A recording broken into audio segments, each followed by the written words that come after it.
Mesdames, Messieurs, bonsoir. Merci de nous rejoindre ce soir pour cette avant-première exceptionnelle ici.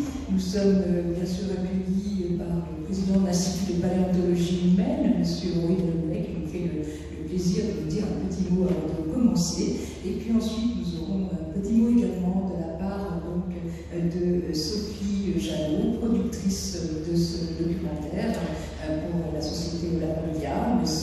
Fabrice Biscard, le réalisateur, et enfin M. Kevin Desson, qui est le producteur des créations originales de National Geographic et qui nous donneront les circonstances dans lesquelles ce documentaire a été réalisé. Je vous passe la parole avec grand plaisir, M. Delonnet.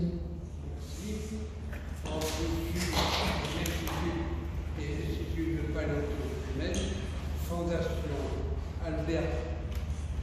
Alors, je suis très honoré que National Geographic ait décidé, souhaité présenter son film Les femmes préhistoriques à l'Institut de paléontologie humaine, Fondation Albert Ier, Prince de Monaco. Je vous rappelle qu'ici, vous êtes un centre de recherche préhistorique qui a pour but de rechercher l'origine de l'homme et son évolution morphologique et culturelle au cours des temps quaternaires depuis plusieurs millions d'années. Et c'était l'endroit idéal pour présenter ce film. Et c'est National Geographic qui a choisi l'Institut de paléontologie humaine pour la présenter. Et je les en remercie.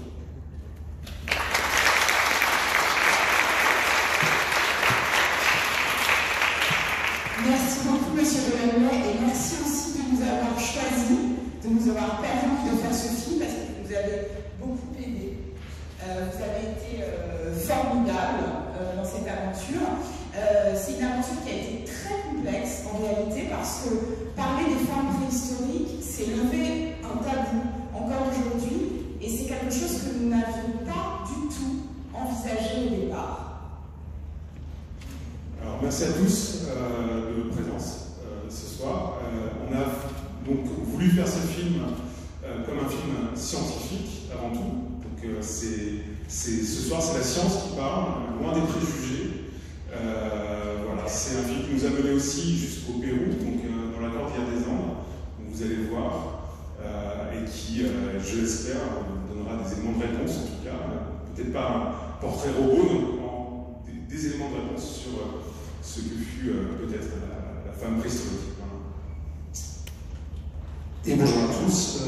Moi, je voulais remercier la Familia pour leur travail sur ce beau documentaire. On est ravis de vous faire découvrir ce soir les secrets des femmes préhistoriques. Le film sera diffusé le 22 mai à 21 h sur National Geographic.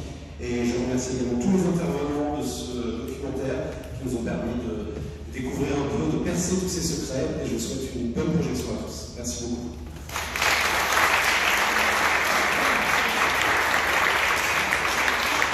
J'espère que vous aurez tous apprécié cette projection qui n'aura pas manqué, j'imagine, de bouleverser quelques idées préconçues que nous pouvons encore porter tout un chacun sur cette période de la préhistoire et des femmes dans la préhistoire.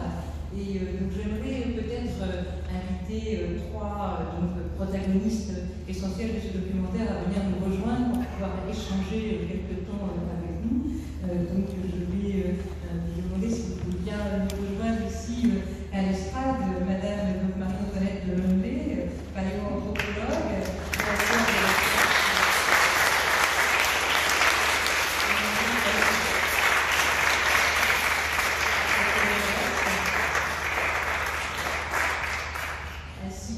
Marilène Patoumatis, préhistorienne.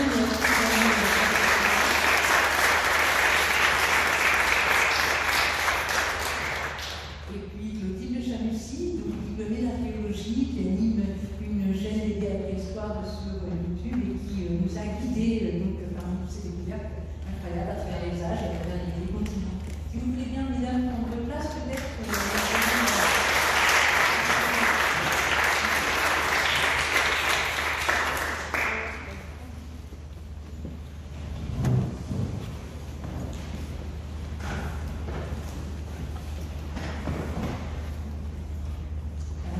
j'ai eu beaucoup de plaisir moi-même à découvrir ce documentaire.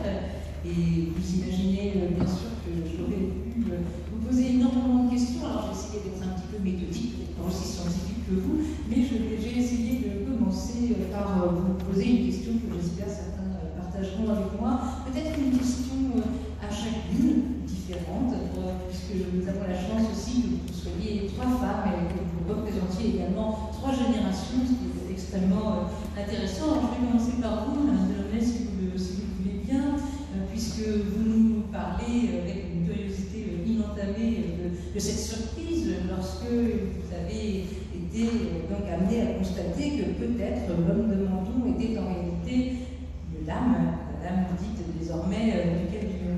Alors, n'étant pas spécialiste du squelette moi-même, comme peut-être beaucoup d'entre nous, vous nous parlez de cet os coxal, de cet os du bassin différent chez les femmes des hommes.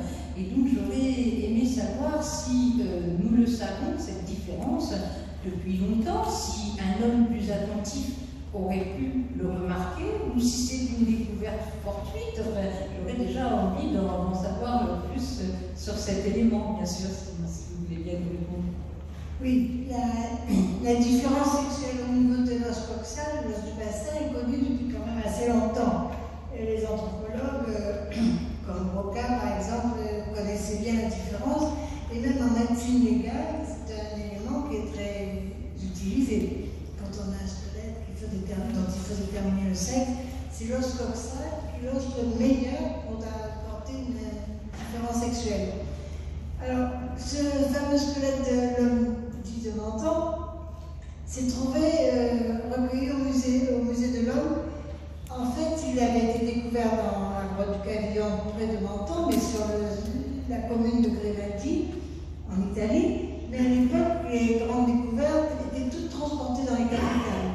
Donc, les archéologues ont essayé de consolider la sépulture, de la mettre sur un train et de tout transporter à Paris, au Musée national d'histoire naturelle. Et ensuite, cette sépulture s'est un peu déplacée, elle est arrivée au Musée de l'Homme. Nous, avec mon mari Henri, je suis arrivée au Musée de l'Homme en 1981, et ce bloc, qui était encore non complètement dégagé, se retrouvait dans le laboratoire de préhistoire. Et moi, je circule dans le laboratoire tous les jours, je vois ce squelette. Bon, tout de l'homme de Menton. Mais un jour, je ne sais pas pourquoi, j'étais un peu plus tranquille, ou je ne sais quoi, je regarde plus attentivement, et je constate que l'os coxal, en fait, de ce squelette, est largement ouvert. Vous avez vu, on a parlé d'un angle, l'angle sciatique était largement ouvert, ce qui correspond à un bassin plus large, et ce qui correspond au sexe féminin. Il faut y avoir un bassin plus large pour l'enfantement. Alors, Et en fait, le squelette n'était pas complètement dégagé, il y avait encore du sédiment. Donc, je comprends que les chercheurs de l'époque n'avaient pas trop cherché à comprendre le sexe de l'individu. Ils étaient déjà tellement suffoqués de trouver un squelette dans une sépulture, ce qui était quand même assez rare. Donc, ils n'ont pas cherché à savoir précisément le sexe. Alors, dans mon interrogation, on a décidé de reprendre ce squelette, d'en faire une étude pluridisciplinaire avec une équipe de chercheurs, de finir le dégagement de ce squelette. Et en effet, on a pu constater que l'aspect squelettique, et surtout l'os coxal, était bien un aspect féminin. C'est comme ça que l'histoire a commencé. Donc on a commencé une étude, on a fait une étude exhaustive avec un bouquin de presque 1000 pages, et on a diffusé tout ça chez CNRS Éditions. Bon, les chercheurs se sont intéressés à la question, on a repris l'étude de l'ensemble de la sépulture, l'ensemble de la fouille, et voilà, l'intérêt était modéré, scientifiquement intéressant, mais pas plus loin. Et voilà que depuis quelques années, il y a une flambée d'intérêt sur la différence de genre. Vous avez tous entendu parler du sexe, des transformations, du sexe masculin féminin, féminin masculin, les transgenres, etc. Ah, voilà que la dame du Cavillon reprend un intérêt foudroyant. Peut-être un peu grâce aussi au livre de Marie-Hélène Fatou,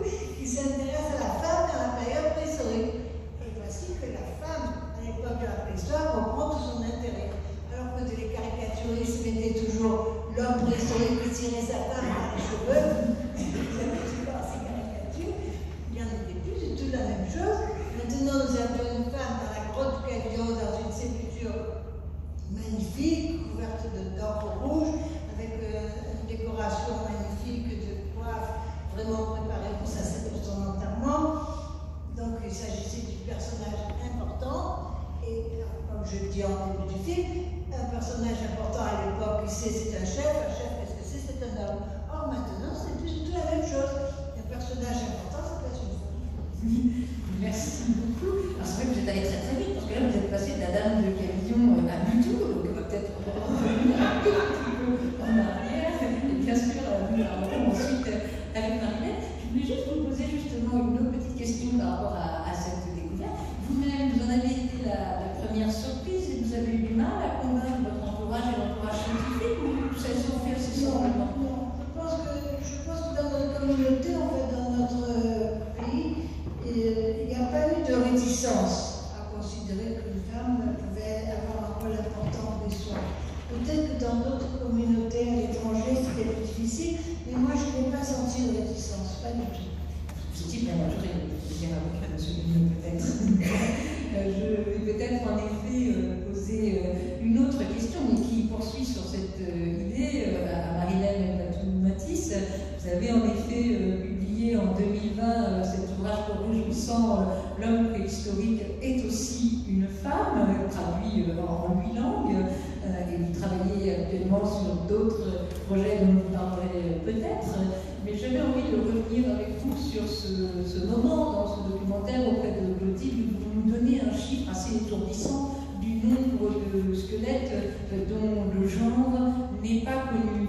Vous évoquez, je crois, si je ne me trompe, un chiffre de 60% de squelettes, de fragments de squelettes, dont on ne peut attribuer le genre, soit qu'ils soient lacunaires, soit qu'ils soient dans un état trop dégradé permettant de faire des analyses. Alors du coup, sans être très fort en maths, je me suis dit, mais quid des 40% restants? Est-ce que ça veut dire que pour les 40% restants, les attributions ont été réévaluées et sont certaines, pour la part qui serait masculine ou féminine, ou bien est-ce qu'il faudrait finalement revenir aussi en arrière, ressortir tous ces squelettes un par un et revoir tout cela?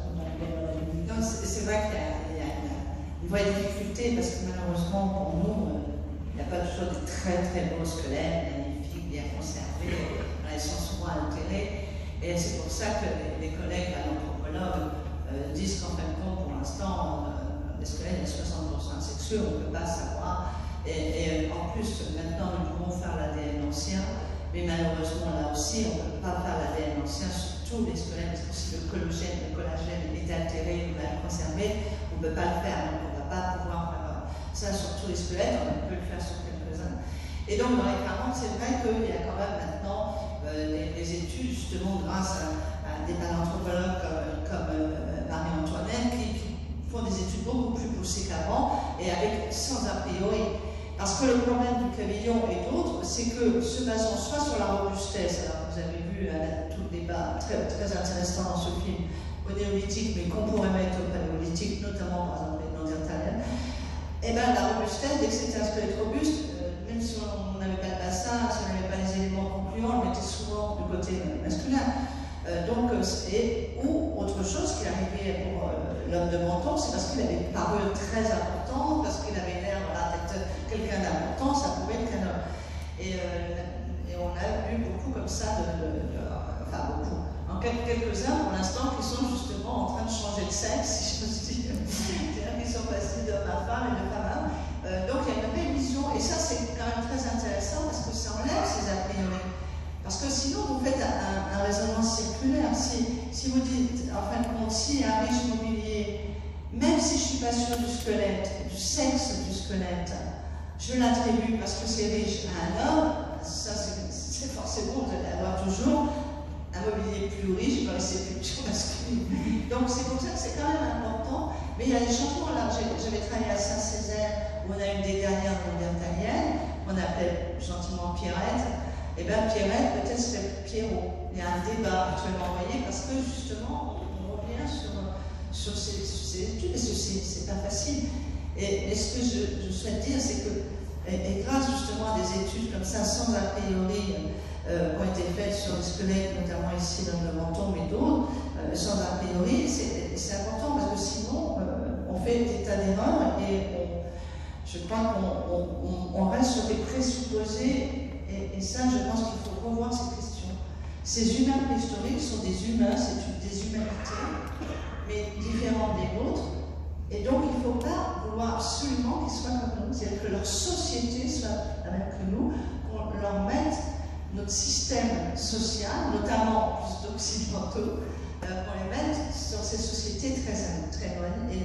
Il y a peut-être justement des systèmes très différents. Ça, je pense que c'est très important de faire ces études sans a priori, et le résultat sera ce qu'il sera.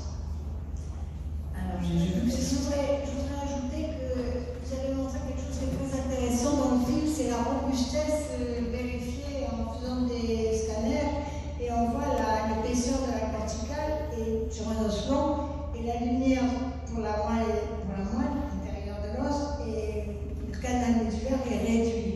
Vous avez vu, on a montré des os du Pérou qui étaient très robustes avec une lumière médulaire très étroite.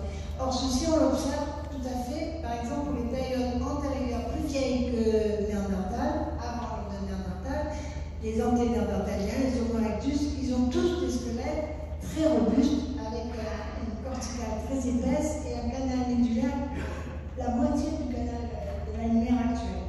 Alors, si on considérait que la robustesse, par exemple, on dirait que toutes ces populations d'Homo erectus sont des hommes. On n'aurait jamais de femmes. En effet, vous nous faites percevoir assez rapidement les vertiges de la relativité, qu'il est très difficile, bien sûr, de se situer, surtout quand nous ne sommes pas des spécialistes de la préhistoire, sur un espace spatio-temporel qui est extrêmement vaste, ce qui m'amène à vous poser aussi cette question, Clotilde, puisque parfaitement représentatrice des jeunes générations, vous animez une chaîne sur YouTube qui compte, je crois, plus de 110 000 abonnés, que vous avez intitulé Le passé sauvage, en référence à ce livre, cet essai de 1962 de Claude Lévi-Strauss, La pensée sauvage, qui déjà peut-être amené à s'interroger ou se méfier contre certains stéréotypes ou des projections un peu simples que l'on pourrait faire depuis l'endroit où l'on se situe à l'égard de l'objet que l'on regarde. Alors en effet, on vous voit finalement à scooter, à pied, surtout des moyens de transport imaginables, capables de traverser l'espace-temps très rapidement dans un documentaire. Alors comment vous interrogez-vous et comment imaginez-vous que le public puisse naviguer dans un si vaste espace, parce que c'est vrai qu'on a depuis finalement tout petit, on entend le mot préhistoire avec un grand P, on comprend que c'est avant l'histoire, mais comment est-ce qu'on peut saisir, comment vous avez eu envie qu'on saisisse justement les écarts parfois immenses qu'il peut y avoir d'un lieu à l'autre à la même époque, d'une époque très lointaine à une époque plus récente? Déjà pour reprendre la petite référence que vous avez citée là de Lévi-Strauss, en fait ce qui est important c'est un peu le but de ce film, et on espère qu'il y en aura d'autres, c'est de faire l'effort qu'ont fait les chercheurs masculins, en l'occurrence Lévi-Strauss, il l'a fait pour, là vous avez fait des pincettes, en fait dans la pensée sauvage, il dynamite le mythe de l'homme des cavernes. Bon, maintenant il faut s'attacher à dynamiter les mythes, les présupposés sur les femmes, et puis peut-être aussi après il faudra s'intéresser aux jeunes, au rôle des enfants. Les préhistoriens qui ont très bien fait ça, Pauline Carlin, à 15 ans, elle a montré le travail des enfants qui apprennent à tailler le silex, voilà, il y a des choses, il faudra le faire pour les personnes âgées. Voilà, en ce moment on travaille sur la question des femmes, c'est très bien.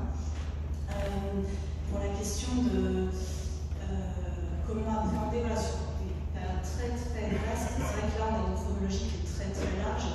On pourrait penser que Vix, on pourrait penser que la dame de Vix ne fait pas partie de la préhistoire, par exemple. Bon, c'est pas grave parce que c'est des sociétés qui n'utilisent pas forcément l'écriture. Le travail c'est de synthétiser la pensée et de créer des images. Des images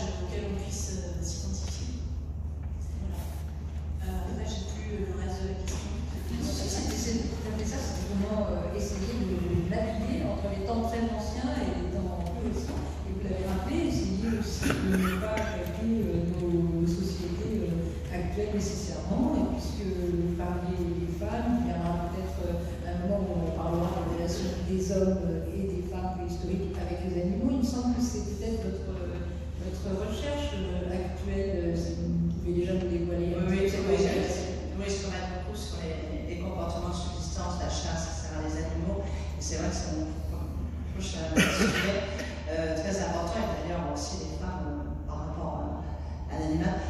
Non, ce que je voudrais peut-être préciser quelque chose d'important. Il faut faire attention quand on dit la préhistoire. Ça n'existe pas la préhistoire. Ce sont des sociétés préhistoriques. C'est une très très longue période. On ne peut pas comparer ce qui n'est pas comparable. Il y a des sociétés qui vivaient il y a 1 million d'années avec des sociétés qui vivaient il y a 30 000 ans, avec des sociétés même à la même période de 30 000 ans, mais qui sont en Europe ou en Chine ou en Afrique. On ne peut pas généraliser. Et c'est pour ça que je ne suis pas d'accord avec certains collègues et certains propos de chercheurs sur ce comparatisme ethnographique. C'est-à-dire que là, on voit très bien que un des seuls arguments qui est avancé, c'est de dire oui, mais chez les peuples chasseurs-cueilleurs, les derniers peuples chasseurs-cueilleurs, en fin de compte, on constate qu'il y a une division sexuelle du travail et que certaines activités sont essentiellement masculines et d'autres essentiellement féminines.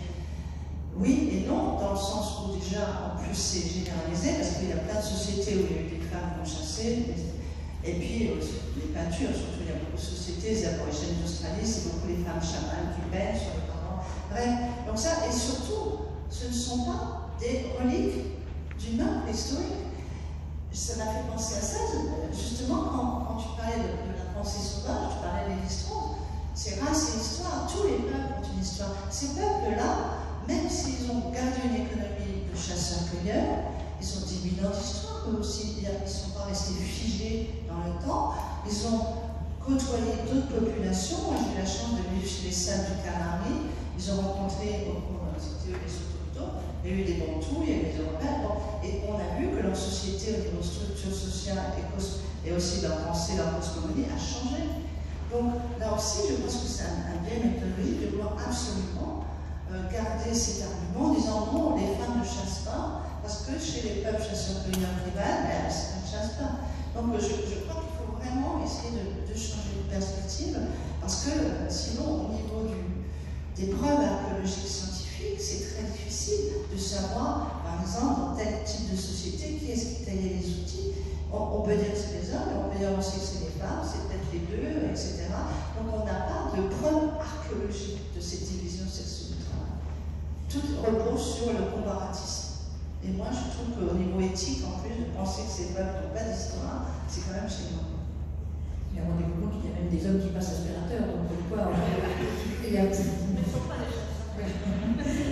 sans plaisanterie. Je voudrais revenir à une autre question, plutôt une question que nous n'avons pas encore abordée. Peut-être, Madame Delaunay, tout au long de votre carrière, vous avez entendu, vu, suivi la découverte de nouveaux sites, de nouveaux spécimens, et je voulais vous interroger au sujet des représentations, puisque, sauf erreur, on en parle aussi, que l'on parle des Vénus ou des petites figurines en bosse. Alors, je ne voudrais pas évidemment remettre du fou lorsque vient de préciser Marie-Hélène, effectivement, avec toute cette relativité, bien sûr, nécessaire en termes d'époque et de période, mais que je parle des Vénus ou des peintures pariétales, on constate quand même une forte prédominance de la représentation féminine. Et on a pu interpréter finalement de différentes manières. Qu'est-ce que on a souvent, enfin, on pense, et je pense qu'on a peut-être raison, qu'il s'agit d'un symbole de fécondité, probablement, puisque toutes ces petites figurines d'ailleurs ne sont pas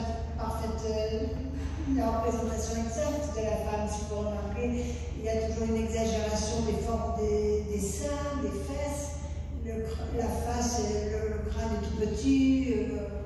Donc c'est quelque chose qui est quand même stylisé, et vraisemblablement, ça se répète toujours cet aspect féminin stylisé, c'est certainement un symbole de fécondité, je pense.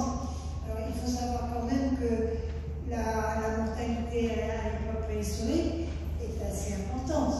Il y avait une mortalité importante à la naissance, bien sûr, mais il y avait aussi une importante décès autour de 9-10 ans. On a remarqué que dans les populations avant le Néandertal, et après, autour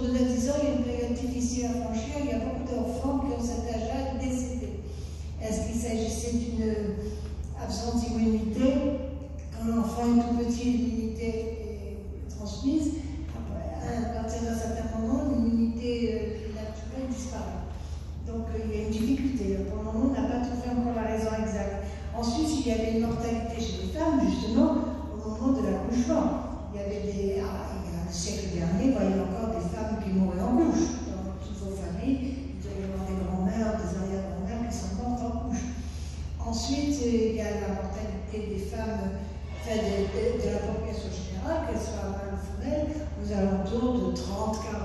Il faut savoir quand même que la durée de vie n'était pas très longue. Donc ces femmes sont représentées par des statuettes symboliques. La fécondité était très importante. Il fallait absolument avoir beaucoup d'enfants pour maintenir la population. Puisqu'on avait une perte à la naissance, une perte à 9 ans et une perte aux alentours de 30 ans. Donc si vous voulez que la population se perpétue, il faut absolument avoir beaucoup d'enfants. Absolument. Et Clotilde, donc, vous êtes allée à la rencontre de beaucoup de chercheurs, des hommes, des femmes sur différents continents, peut-être un peu plus sur le versant occidental d'ailleurs, qu'en Asie ou en Extrême-Orient. Est-ce que c'est plus difficile d'être au courant des travaux? Est-ce que vous connaissiez déjà bien sûr certaines personnalités que vous voulez interroger? Ça correspondait aussi peut-être à une actualité des recherches. Comment vous avez, parce que vous êtes aussi une génération où on a l'habitude de voir à travers les réseaux sociaux le monde entier, comment est-ce que vous avez choisi votre perspective lors de vos rencontres dans ce documentaire? Il y a beaucoup de sites que j'ai eu la chance de visiter grâce à ce tournage et que je ne connaissais que par les livres. Là, ce qu'on voit, notamment Pechner, Vix, ce sont des cas d'école, c'est-à-dire qu'on les travaille, on les a aux examens et de pouvoir les voir en vrai. Il y a quelque chose qui est très important pour l'archéologie. Il faut aller voir les choses pour vraiment se rendre compte de quoi on parle. Par exemple, le cratère de Vix, quand on est étudiant, on nous fait bien écrire que c'est le plus grand qui soit. Mais le jour du tournage, quand on est arrivé dans la salle, j'étais ah oui, d'accord, il est vraiment énorme ce truc. Et donc, tout de suite, la réflexion, elle s'enclenche beaucoup plus que sur le support papier quand même. Donc, c'est vrai que voilà, on a besoin de se déplacer pour pouvoir mieux appréhender les choses. Voilà, ensuite, oui, ce qui était fabuleux, c'est de pouvoir échanger en direct avec des archéologues. Moi, voilà, j'ai terminé les études il y a 6 ans, c'est relativement récent, donc j'avais pas forcément, comment dire, cette éducation très genrée, très traditionnelle. Au contraire, les enseignants nous ont toujours proposé différentes hypothèses. Et donc, j'avais peut-être pas la colère de Marie-Hélène, mais voilà, on n'a pas fait nos études au même moment. Mais bon, après, voilà, il faut aussi bien préciser que les archéologues font quand même comme ils peuvent, c'est jamais volontaire de vouloir à tout prix associer des objets aux hommes. C'est simplement, on fait avec ce qu'on a. Pour la préhistoire, on en a moins. Et les gens font du mieux qu'ils peuvent. Voilà. Après, les conditions de la recherche aussi qui entrent en jeu. Merci. Alors, c'est vrai que vous parliez du temps aussi, mon étude qui n'était pas le même que celui de Marie-Hélène, et vous parliez de sites qui sont des sites, des cas d'école que l'on continue d'étudier. Alors, ce qui m'amène peut-être à une dernière question, Marie-Hélène, c'est de peut-être se demander si, de la même manière que l'on peut le faire en archéologie historique, je pense par exemple au site de Obéi, où on garde certains quartiers non fouillés, puisque l'on sait donc que les découvertes technologiques et ainsi que méthodologiques vont continuer à se développer, et que peut-être il faut laisser des terrains absolument vierges de fouilles pour les générations suivantes. Est-ce que vous pensez, chacune, et peut-être en commençant par vous, Marie-Hélène, que pour l'avenir, il faudrait peut-être se garder même de commencer à travailler sur certains sites, et qu'est-ce que vous pensez que les technologies pourraient nous amener à découvrir ou à mieux connaître? Ah oui, non, mais moi je suis très optimiste. Je pense que par rapport aux méthodes d'investigation, quand on voit l'énorme progrès qu'il y a eu ces dernières années, qui aurait pensé il y a 15 ans qu'on aurait fait l'ADN sur des squelettes de plus en plus anciens, personne. Donc je crois qu'il y aura des moyens pour permettre de répondre, en tout cas d'amener des éléments de réponse. Mais ce que je souhaite dire, c'est que il y avait quand même quelque chose qui m'a étonnée, peut-être Marie-Antoine l'a dit un petit peu tout à l'heure, c'est que on se posait même pas la question. Quand j'étais étudiante, on entendait l'homme préhistorique, on vous montrait toujours dans les documents, toujours dans les représentations, des hommes qui taillent le silex, des hommes qui ont inventé le feu, des hommes qui chassent, des hommes qui peignent, et les femmes avalaient la grotte. Donc, c'est vrai que quand même, il y avait ça, mais le constat est fait que c'était comme ça. C'est que même nous, en fin de compte, on n'avait pas ce regard à se dire, mais quand même, comme on le sait.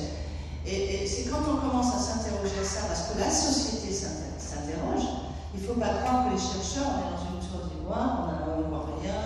Non, on est forcément un petit peu poussé par aussi la société. Et c'est vrai que là, d'un seul coup, vous posez une question toute simple, vous êtes devant un outil, vous pouvez dire plein de choses dans l'outil, voilà, M. Delemay, grand spécialiste des outils, pourrait tout vous raconter sur l'outil, sauf qu'il ne peut pas me dire si c'est un homme ou une femme qui est taillé.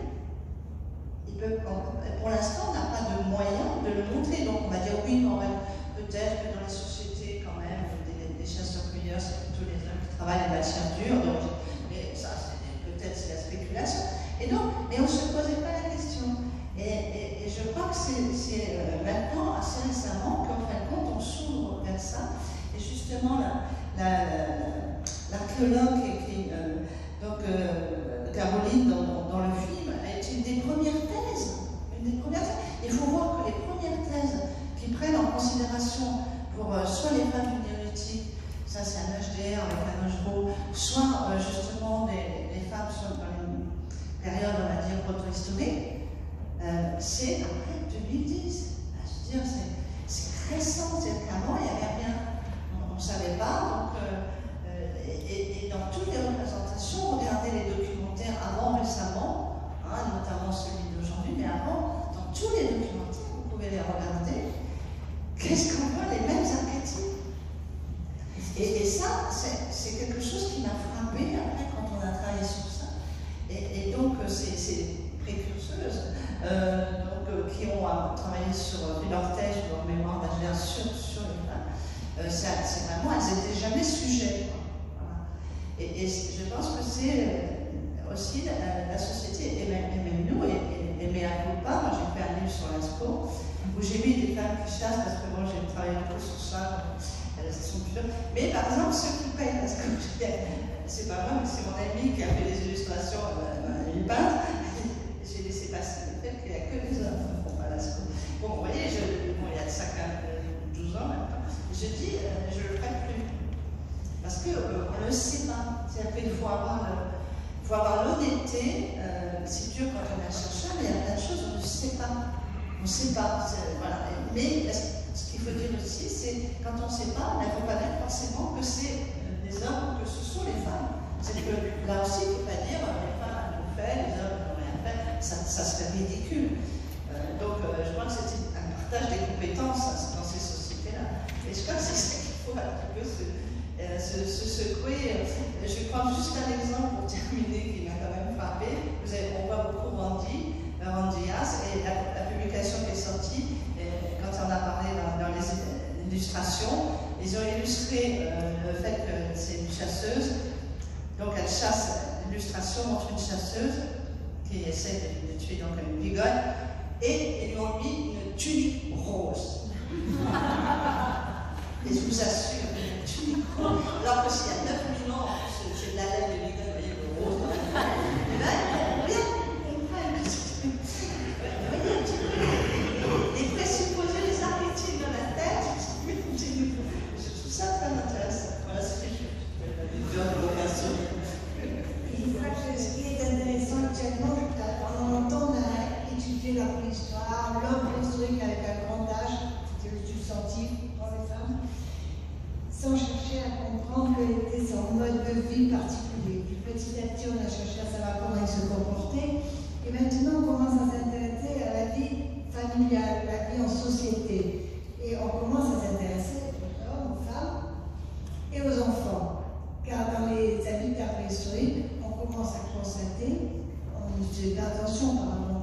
Mais on constate qu'il y avait des enfants qui sont décédés au cours de leur séjour, on le croit, mais il y avait des enfants, et même beaucoup d'enfants dans certains sites, qui étaient là, vivants, qui gambadaient avec les chasseurs et leur famille, qui accompagnaient leurs parents. Donc c'est une notion tout à fait nouvelle qui fait vivre la préhistoire. Non seulement on a des outillages, on a des animaux qui ont été chassés, mais on a aussi une vie de l'homme préhistorique. Je crois que c'est ça le grand événement et le grand mode de recherche actuel. Merci beaucoup pour ces précisions. Nous allons donc tous un et chacune essayer de rester souple et de nous ouvrir à toutes les hypothèses les possibles. En tous les cas, au nom de tous ici, nous voulons vous remercier bien sûr d'avoir bien voulu échanger quelques temps avec moi. Et puis ensuite, si vous avez des questions, eh bien, vous pourrez rencontrer nos trois intervenantes à l'étage au cocktail qui vous attend suite à cette présentation. Nous vous remercions tous.